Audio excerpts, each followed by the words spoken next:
नमस्कार माझ्या बालमित्रांनो.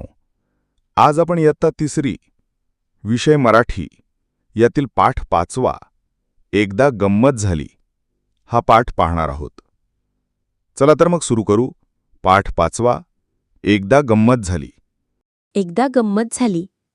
वाऱ्याने झाडाची फांदी हलू लागली. खिडकीत बसलेली मनुली फांदीकडे बघू लागली. वारा अंगावर झेलू लागली. गारगार वाऱ्याच्या झुळकेने मनुली सुखावली. काय छान वाटतंय, कोणीतरी गालावर अगदी मोरपीस फिरवल्यासारखं, मनुली मनाशीच म्हणाली. तिने डोळ्यांची उघडझाप केली. पापणी मिटली, पापणी उघडली.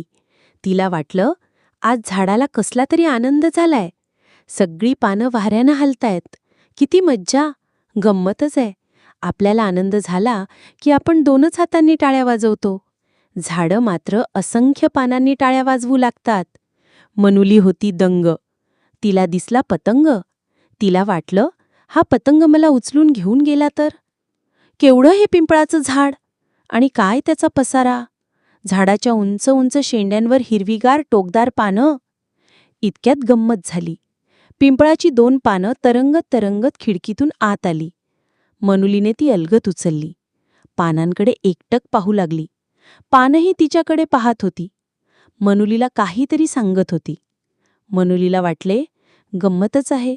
मध्येही सरळ रेषा आणि कडेनं आलेल्या ह्या लहान लहान रेषा सगळ्या मधल्या रेषेला येऊन मिळतायत. तिने पाने आपल्या पुस्तकात ठेवली. पुस्तक दप्तरात ठेवून ती शाळेत गेली. बाई वर्गात आल्या. बाईंनी प्रथम नदीबद्दल माहिती सांगितली. नंतर नदीची कविता शिकवू लागल्या. एखाद्या डोंगरात नदीचा उगम होतो. ती वाहत वाहत डोंगरावरून खाली येते. डोंगरावरून येणारे छोटे छोटे प्रवाह तिला येऊन मिळतात. मग नदीचं पाणी आणखी वाढतं. नदी पुढे पुढे जाऊ लागते. बाई नदीबद्दल माहिती सांगत होत्या.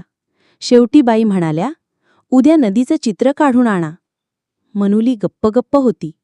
तिच्या मनात आलं, कसं दिसत असेल हे सगळं. मी तर माझ्या गावाजवळची नदी बघते. ओढे ओहोळ आणि पुढे पुढे वाहणारी नदी हे मला काहीच दिसत नाही. त्या डोंगरापासून चालायला सुरुवात करावी आणि लांबपर्यंत चालतच जावं, म्हणजे मला हे सारं दिसेल. वर्ग शांत होता. मनुली पटकन उठली. बाईंना म्हणाली, मी गमतीशीर चित्र काढले बाई, अगदी डोंगरातल्या नदीचं, तिला येऊन मिळणाऱ्या ओढ्यांचं. गमतीशीर? दाखव बरं, बाई म्हणाल्या. मनुलीने आपले पुस्तक उघडले. खिडकीतून उडत आलेली पाने तिने पुस्तकात ठेवलेली होतीच, गुपचूप बसली होती ती तिच्या पुस्तकात. तिने एक पान आपल्या हातात घेतले. अगं, चित्र दाखवतेस ना, बाईंनी विचारले. मनुली वर्गापुढे आली. तिने डाव्या हातात पान धरले होते. बाई म्हणाल्या, हे तर पान आहे. मनुलीने डाव्या हाताच्या तळहातावर ते पान ठेवले. तळहात किंचित खोलगट केला. पानावरल्या मधल्या शिरेवर बोट ठेवून बाईंना म्हणाली, पहा बाई, ही डोंगरातून आलेली नदी पुढे पुढे चाललीये. बाजूच्या शिरा म्हणजे छोटे छोटे ओहोळ ओढे तिला येऊन मिळतायत. नदी पुढे पुढे चाललीये. बाई, ही नदी शहाणी नदी आहे. सरळ ओळीत चाललीये. खरी नदी मात्र माझ्यासारखी कशीही धावते. ही पानं म्हणूनच मला मघाशी काहीतरी सांगत होती. तुम्ही नदीची माहिती सांगत होतात तेव्हा मला ऐकू आलं त्यांचं बोलणं, पानांचं बोलणं. गंमतच आहे नाही बाई. बाईंसह सगळा वर्ग मनुलीकडे फक्त स्तब्ध होऊन पाहत होता. बाई म्हणाल्या, खरंच मनुलीनं किती सोप्या शब्दात नदीचं चित्र उभं केलं पहा. मनुली, तू छान कल्पना करतेस हं.